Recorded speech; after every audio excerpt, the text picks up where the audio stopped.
So if you want to bring out the shine of the buttons, you got to polish off the dirt. The Rebbe said, sometimes you can over-polish and you start doing damage. We've polished the buttons. Now what? Now put on your uniform.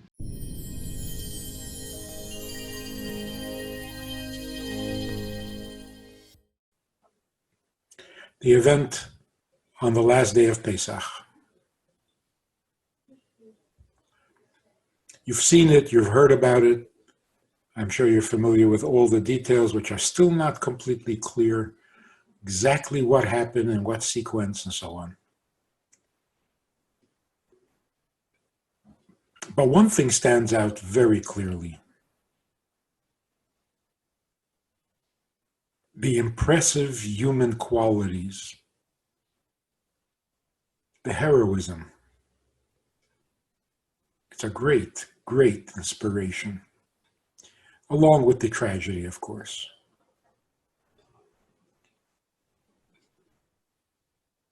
A model of a rabbi who can dismiss his own wounds and stay focused on his responsibilities to his community, to his shlichus. Really an impressive, inspiring thing. Now he's invited to the White House because he's a sensation. A modern day hero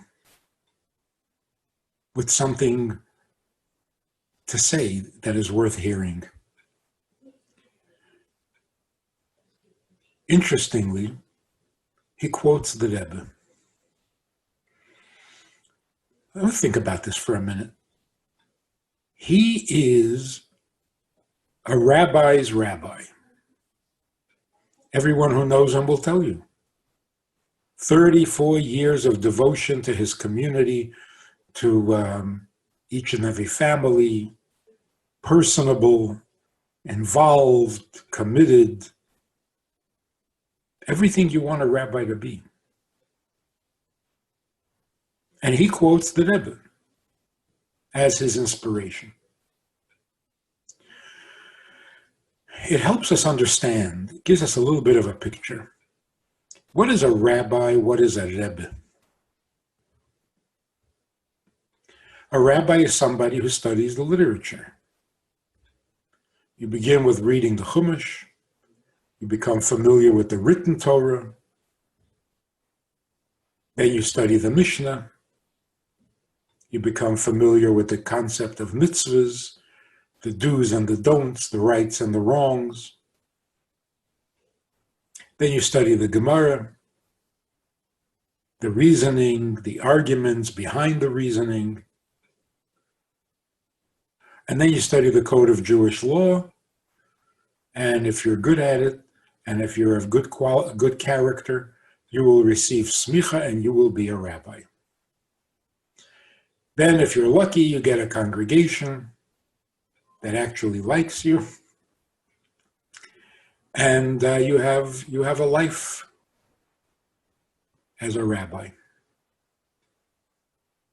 Somebody comes to you with a question, is this kosher, is this not? May I do this, may I not do that? Is this forbidden on Pesach, is this forbidden on Shabbos? What is the law about charity? How much do I give? How do I figure it? How do I... Keeping Jewish life alive. Letting the people know the will of God. How does the rabbi know the will of God? He studied it.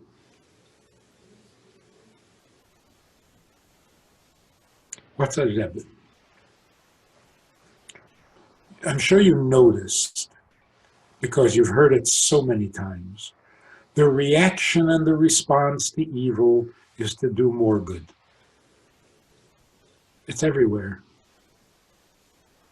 And everybody accepts that. It sounds right. More light chases away the darkness. More goodness, that's our response. We will never give in. We will never. It wasn't always this way. Actually, if you look at Jewish survival throughout history, it's never been this way. When we go into exile, we learn to adapt. You got to get along. You got to live in peace. You have to take into consideration the reality. We are the minority. This is not our country. We have to play along. And so that old familiar concept, when you're told to jump, you jump. Don't make waves. Keep a low profile. Don't be too obvious. This is how we survived. And it was necessary, and it was right. And then there were times when we had to fight back. Story of Hanukkah. Story of Purim. You have to destroy the enemy. You got to fight back. Within ourselves, we have good and evil. It's not only anti-Semitism.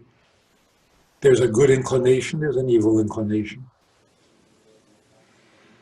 Historically, how did we manage? We fought back. You're tempted to sin, you may not. You refuse to sin. You crush the Yetzer Hara. You deny it. You fast. And you discipline yourself. And you don't give in to temptation.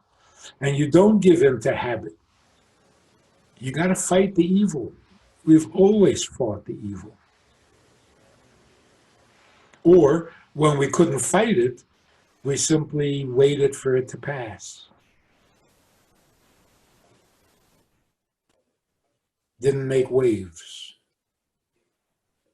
Those were the strategies of how we survive in exile.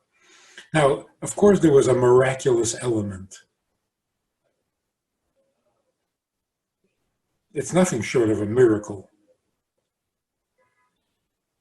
But how did we go about this? We didn't rely on the miracle.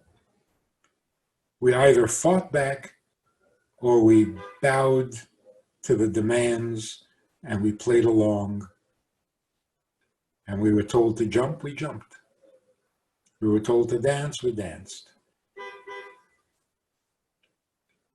Now all of a sudden, there is this new way of thinking. We're going to survive by bringing more goodness. We're going to do more good as a response to the evil. Where is this coming from? And it does sound good.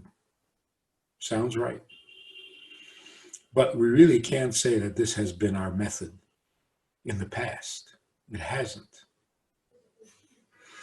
In fact, you see that in many traditional communities, in many traditional schools of thought, there is still this attitude that we have to clamp down on the evil within ourselves because that's what's bringing us all our troubles. You hear this once in a while in the news. Some famous rabbi says, the reason these problems are occurring is because we're not keeping Shabbos properly. The reason these things are happening is because we speak badly of each other, lashon hara.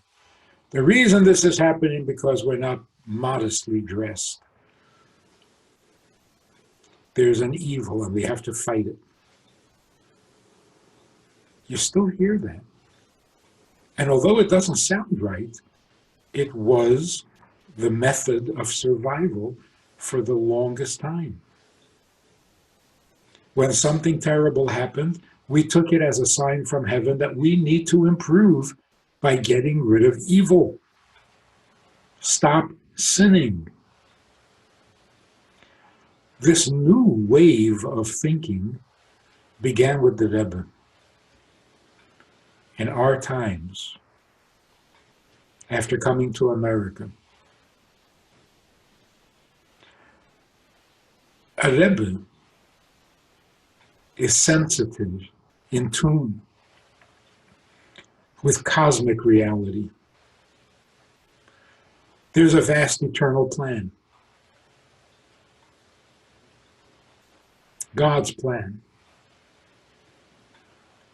Who can tell us whether this plan is working or not? Who can show us the direction that that plan is taking in our times? And who can guide us in telling us what kind of service and what kind of approach and what kind of Yiddishkeit are we called on to perform in our times? Remember the story that at the crossing of the sea, the Egyptians are chasing the Jews from the side, from the back. The ocean is in front of them, and there are cliffs on both sides, and they're locked in. So we are told that there were 4 opinions, 4 groups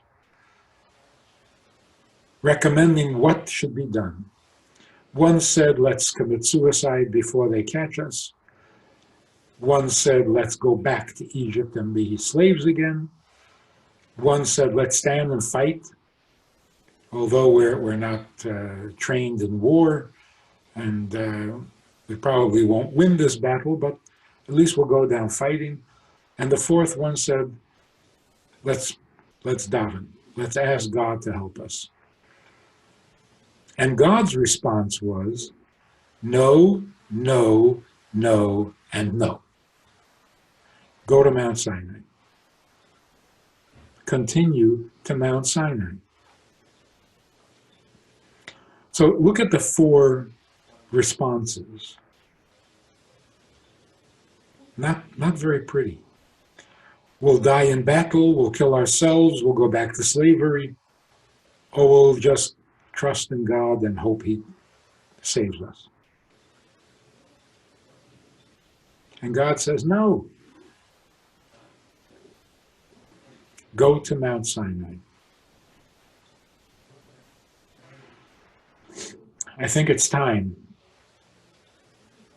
according to the Rebbe's instructions, we go to Mount Sinai. That's our response. Go to Mount Sinai means pursue what is good. Don't fight what is bad. This is new. This is something we've never had before. And the idea behind it is that the evil in the world has been growing weaker, although it doesn't seem that way on the surface. But the Rebbe tells us, stop polishing the buttons. A generation ago, we were told that if we want to bring Mashiach, if we want to make the world better, if we want to bring an end to the suffering, we just need to polish our buttons. They're almost shiny, but they've still got a little grime on them that needs to be polished away. So if you want to bring out the shine of the buttons, you got to polish off the dirt. The Rebbe said, sometimes you can over-polish and you start doing damage.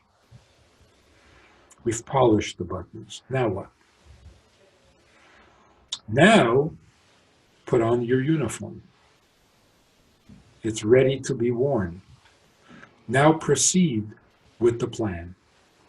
So in some sense, fighting the evil, subduing the evil, speaking internally, fighting our Yetzer Hara, denying our Yetzer Hara, taking blame for everything wrong that happens. We must have sinned. It's because of our sins that we're in exile. It's because of our sins that we are suffering. And we must improve, and we must get rid of the evil, uproot the evil from your midst. It was true. It's what we did. And we survived. In order for the world to become heavenly, You have to bring heaven down to earth. Well, how can you bring holiness into a world that is not even clean? You got to clean it up first. How can you invite the king into your home you haven't even swept up? So sweep up the house, polish the buttons, get the house ready for the king's visit. 5,700 years of that.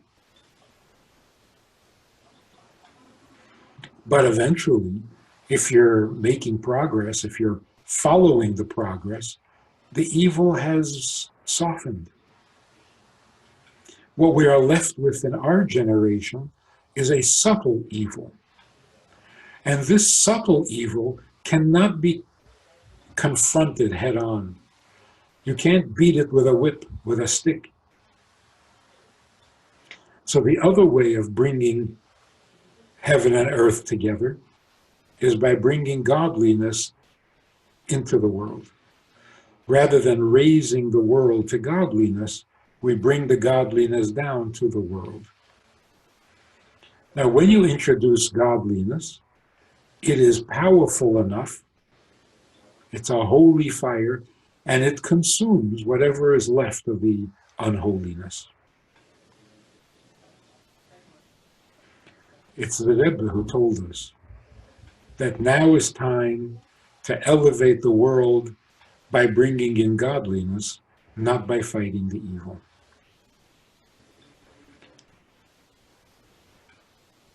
Most decent people agree that when something like this happens, like the event in Poway, don't mention the shooter's name.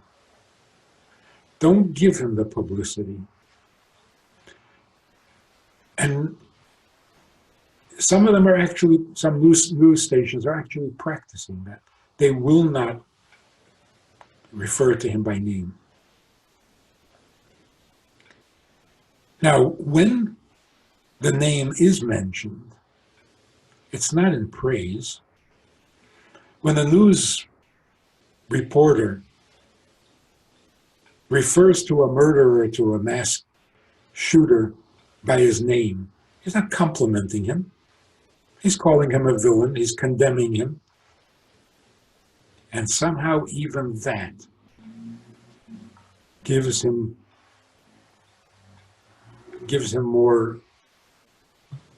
more attention and more significance and more importance than should be.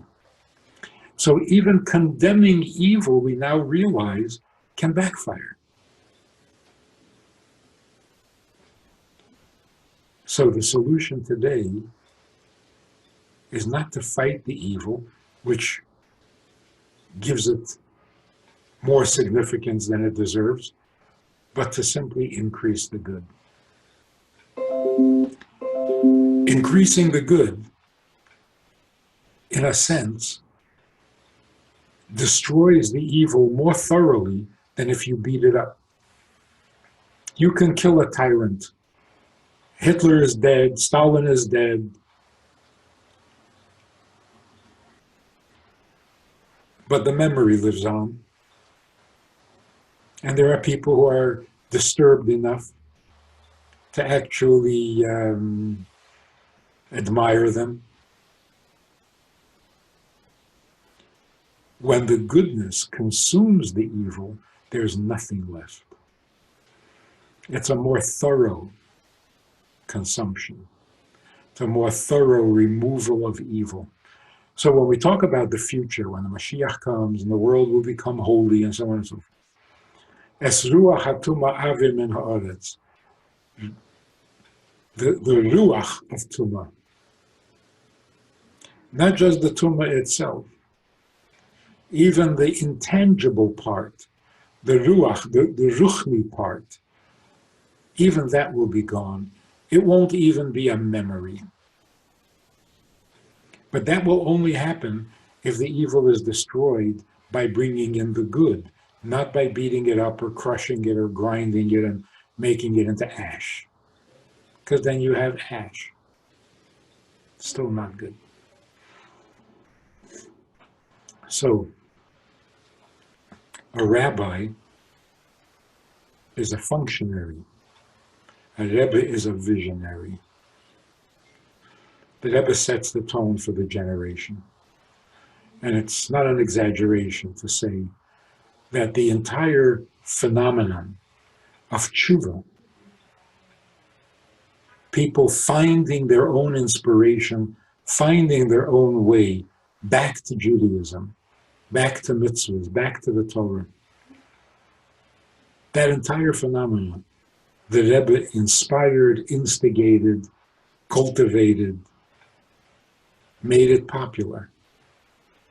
I remember when it wasn't popular. Even members in my family were very critical of the idea of outreach. If you go out there and you discuss religion with people who don't believe, with the skeptics, with the cynics, you're going to lose your faith and you're going to stop being observant too. They were sure.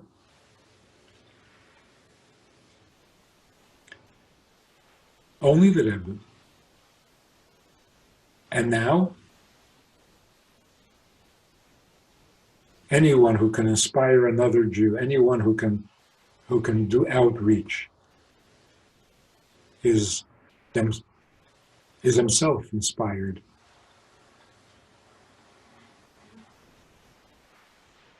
Devoting your life to serving others, shlichus. If you enjoyed this conversation or this topic, and you're looking for more information, or you want to hear it again from another angle, there's a way to do that. And that is in this book. It's all there.